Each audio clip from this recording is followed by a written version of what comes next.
Mesdames, mesdemoiselles, messieurs, bonsoir à toutes et à tous, j'espère que vous allez bien en ce... On est quoi? On est jeudi aujourd'hui, jeudi après-midi. Qu'est-ce que je voulais dire? Oui, donc on se retrouve, mesdames et messieurs, aujourd'hui, pour parler du projet Premier Virage. Beaucoup de questions, on a fait une petite FAQ hier sur Instagram, justement, pour pouvoir avoir quelques-unes de vos questions, parce qu'on n'a pas pu répondre à toutes les questions, évidemment. Il y a toutes les infos qui sont essentielles, j'ai envie de vous dire, dans le KissKissBankBank. Donc, normalement, vous avez pas mal de réponses, mais effectivement vous avez besoin de certaines petites précisions qui sont tout à fait intéressantes. On va pouvoir aussi un petit peu en discuter, donc on a fait une petite compile grâce à mon petit Jordan, notre Jordan national, qui nous a fait une petite compile justement des grosses questions, des grosses thématiques qui revenaient sur Instagram, donc du coup c'est nickel, comme ça on va pouvoir discuter de tout ça ensemble. Donc voilà, on est bueno là-dessus. On passe à la FAQ de Premier Virage. Merci à tous encore une fois. On a dépassé hier ou avant-hier, je sais plus, les 400 000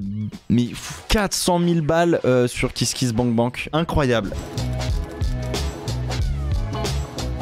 Première question, pour quel niveau ce sera? Que pour les débutants ou aussi des choses un peu plus poussées? Alors, globalement, en fait, faut que ce soit quand même très accessible pour les débutants, mais aussi qu'on puisse emmener ces débutants-là, ou c'est plutôt ces amateurs, entre guillemets, pas dans le sens péjoratif du terme, mais dans le sens, voilà, qui commencent à apprécier, à comprendre 2-3 choses et qui ont envie d'aller plus loin. En fait, c'est toujours le truc de... Il y a plein de moments où on est là, on fait, est-ce qu'on rentre pas trop dans le détail? Parce que là, si on rentre dans ce détail-là, bah du coup, faut qu'on rentre dans le détail là-bas, etc. Donc du coup c'est toujours un peu entre les deux et de dire ah ouais non, on va pas mettre ce détail là, on va rester un petit peu plus large, ça c'est pas nécessaire, etc. Donc il y a beaucoup d'arbitrages qui sont faits en fait tout au long du livre de notre côté, et ça nous prend pas mal de temps à faire ça pour qu'on puisse parler suffisamment à tout le monde, mais aussi faire 2-3 petites choses un peu plus poussées. Et je vais être tout à fait honnête avec vous, il y a des choses pour certains d'entre vous, je trouve, qui vont être très intéressants, et même globalement pour quelqu'un qui connaît très bien la Formule 1, je pense que ça va être intéressant parce que le grand passionné qui suit ça depuis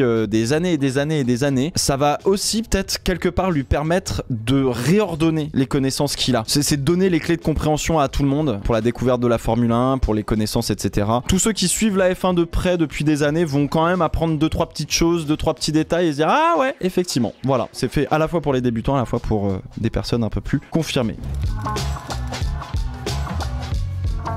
Pendant combien de temps as-tu travaillé sur ce livre? J'ai eu l'idée en début 2021, je dirais. Peut-être pas début 2021, mi-2021 à peu près. Mi-2021, il y a un petit peu cette espèce de... J'avais envie de faire un peu un gros projet et tout. Et en fait, je cherchais quelque chose à faire et je me suis dit, mais tu sais quoi, ça a l'air trop cool. À la fois, c'était pour effectivement réunir un peu tous les fast explore que je faisais en un seul et même endroit. Parce que en fait, bah voilà, il y avait eu plein de questions sur ce serait bien que tu fasses une vidéo sur le moteur. Et j'en ai 3 à mon actif, je crois, sur la chaîne qui expliquent le moteur de Formule 1. L'idée est née mi-2021, je dirais, et on a vraiment commencé à bosser dessus à partir de septembre-octobre 2021. On a commencé à bosser dessus, et donc du coup ça fait globalement 1 an et demi qu'on est sur le sujet, qu'on travaille. Ça prend beaucoup de temps, ça prend beaucoup plus de temps que ce que je pensais. C'est vraiment long.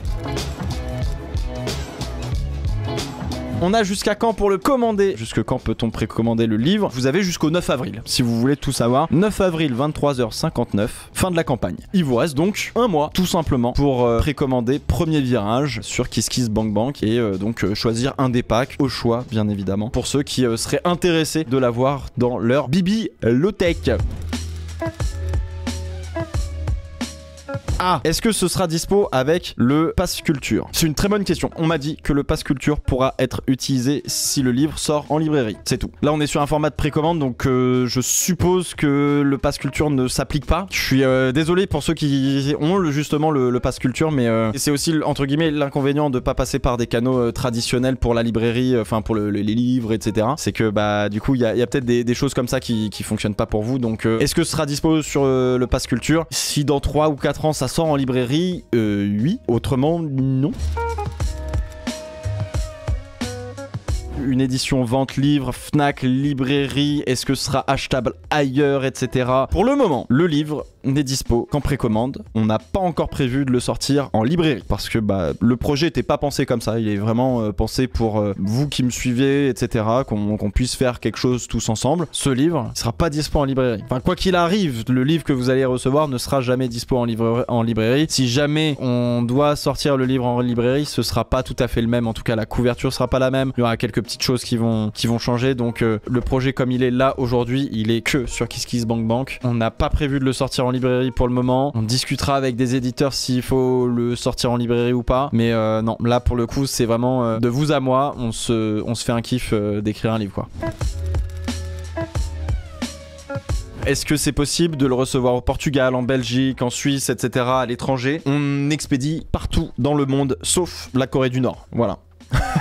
Trêve de plaisanterie, effectivement, vous pouvez habiter à peu près partout dans le monde, vous recevrez le livre, vous pouvez le commander. En fait, c'est si votre pays est pas référencé sur KissKissBankBank lors de votre commande, c'est que effectivement l'expédition est pas possible, mais globalement, ça part partout, que ce soit île de la Réunion, Belgique, Portugal, Suisse, Argentine, machin, normalement ça passe.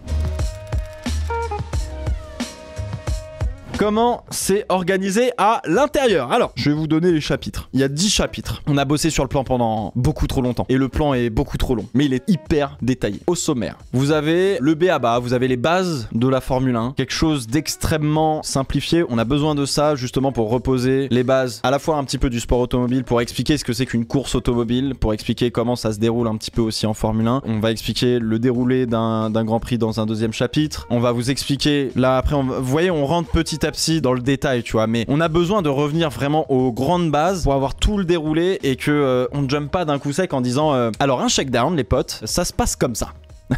Non, t'as besoin de comprendre un petit peu vraiment toutes les bases pour revenir justement sur le... pour pouvoir derrière expliquer ce que c'est un shakedown, les essais hivernaux, les essais en Grand Prix, les qualifs, les courses, etc. On vous explique aussi l'écosystème, donc c'est quoi la FIA, c'est quoi la Formula One Management, c'est quoi les équipes aussi accessoirement, même ce que c'est que les promoteurs de Grand Prix. On vous explique le but de la réglementation, qui décide quoi, comment ça se passe, pour que vous compreniez pourquoi un commissaire sportif prend ce genre de prendre cette décision. On va vous expliquer un peu plus en détail forcément le pilote, l'équipement du pilote, etc.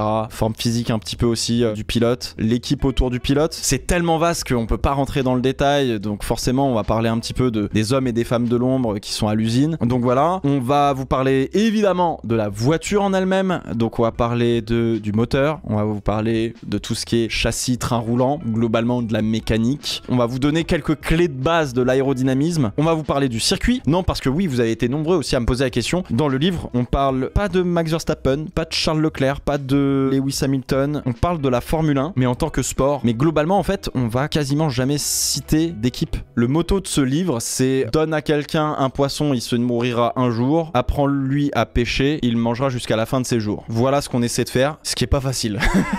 Ce qui est vraiment pas facile du tout. C'est un petit peu le but de ce livre. Alors, y aura-t-il des séances de dédicaces? C'est une bonne idée. Voilà ce qu'on m'a dit de dire. Parce que j'avoue, moi j'ai pas pensé à tout, tu vois. En vrai, si on peut, ouais, on peut organiser ça. Je me rends pas compte de comment ça se fait et comment ça s'organise et tout. Ça se fera pas tout de suite. Je pense que déjà, vous recevrez votre livre et vos packs, évidemment. Mais si on peut en faire, ouais, on va essayer de faire ça bien, comme d'habitude, tu vois. Genre, le but du jeu, c'est quand même de faire ça pour que ce soit une expérience agréable pour vous comme pour moi et qu'on se retrouve pour un moment assez cool, quoi. On verra, en tout cas c'est une bonne idée et si on peut mettre ça en place, on mettra ça en place bien évidemment. Voilà. As-tu été aidé et si oui, par qui? Effectivement, avec moi j'ai donc ce qu'on appelle un rédacteur. Je savais pas que ça existait. Un rédacteur qui s'occupe avec moi d'écrire. La majorité du contenu vient de moi. Si vous préférez, même si c'est pas comme ça que ça se passe, je dicte, il tape. Mais ça se passe pas comme ça. C'est beaucoup plus une co-construction, une co-écriture. Il me pose beaucoup de questions et en fait il me permet de décomposer ma pensée et de pouvoir redonner les bonnes clés et de reformuler correctement plein de choses, etc. Tu vois. Typiquement, tu vois, je vais te dire, le MGUK, il redistribue de la puissance au roue arrière. Ah, tu vois, genre, la bonne manière de fonctionner, c'est, il me dit, attends, mais 2 secondes, frérot, c'est quoi un MGUK? Comment ça distribue la puissance, mais la puissance du V6, du moteur électrique, tu vois, il y a des choses qui, moi, vont me paraître très évidentes et qui le sont pas. Et donc, du coup, c'est de faire des allers-retours comme ça et donc de co-construire ensemble un livre qui prend du temps. Qui j'ai d'autres? Grégory, donc, dont on vient de parler avec les illustrations. Donc, lui, il s'occupe de faire plein d'illustrations ou vraiment ça demande du dessin. Je voulais quelque chose d'un peu crayon, un peu joli. Je voulais pas forcément mettre de la photo. Alors je voulais qu'on soit un petit peu voilà un peu dans le brut, tu vois. Donc je trouvais ça très cool. Je voulais pas être dans le dessin technique, je voulais pas être dans la photo, donc je voulais être un petit peu au milieu. Donc on est sur du dessin quoi, grosso modo. J'ai des personnes qui justement s'occupent de mettre en place toute l'organisation du KissKissBankBank. Moi je donne les idées et on essaie de bosser pour pouvoir faire tous les packs, etc. Pour tout ce qui est imprimeur, pour faire les maquettes du livre, etc. Voilà, j'ai des gens qui s'occupent de ça avec moi. C'est pas mal de gens en fait au final qui bossent sur ce projet. Je suis loin d'être tout seul, donc c'est important. Donc effectivement j'ai été aidé par plein de personnes très compétentes dans leur métier qui m'aident là-dedans. Moi ça me permet aussi de me concentrer surtout sur le contenu du livre et de faire en sorte que ce soit stylé quoi. Tu vas faire quoi de la marge? Qu'est-ce que tu vas faire de la moula? Honnêtement, je pense que je pars aux Bahamas. Je crame tout en 2 jours, je reviens à Paname et on continue les vidéos. Imagine. Non, alors, effectivement, déjà, premièrement, replaçons les points sur les i. Le prix que vous voyez affiché, c'est génial, mais les 400 000 balles se retrouvent pas dans ma poche. Parce que déjà, de 1, faut payer des gens pour faire un livre. Il y a quand même un produit à sortir accessoirement, et ça coûte de l'argent. De 2, il y a effectivement tous les packs aussi à produire, qui coûtent aussi de l'argent. En fait, grâce à cet argent, on peut payer, justement, encore une fois, les personnes qui m'accompagnent à la création de ce livre, la maquette du livre, la relecture. Il faut aussi des personnes qui gèrent l'impression dont je vous parlais juste avant, la logistique, le service après-vente, sans parler forcément de certains produits qu'on achète spécialement pour cette campagne, comme genre les dessous de verre, typiquement, ou les t-shirts hoodies. Voilà, très confortable. Forcément, la marge que je vais dégager n'est pas égale à 400 000 €. J'aurais bien aimé, j'aurais eu quelques idées de projets. Pour être tout à fait honnête, la marge, évidemment que je vais la réinvestir dans d'autres projets de la chaîne. Je vais pas me payer une Porsche avec. Donc voilà, quoi qu'il arrive, en tout cas, la marge que je vais faire sur ce projet-là va être réinvestie dans des projets sur la chaîne ou dans des projets qui soient cool, quoi. C'est le but du jeu. Merci beaucoup du fond du cœur à tous ceux qui supportent ce projet, évidemment. Merci beaucoup du fond du cœur pour tous vos super messages. Enfin, moi, ça me touche beaucoup de voir cet engouement-là, de me dire que y a de l'intéressement, que mine de rien, on a beau dire ce qu'on veut, même si on est à donf sur les écrans, les applications, etc. et tout, comme quoi vous êtes encore très nombreux à être intéressés par un livre, quoi. C'est trop cool. C'est aussi une manière de transmettre du savoir et je trouve ça beaucoup trop cool. C'est un beau lien de créer, quoi. Je trouve ça vraiment génial comme projet. Donc voilà, merci du fond du cœur pour votre soutien, comme d'habitude.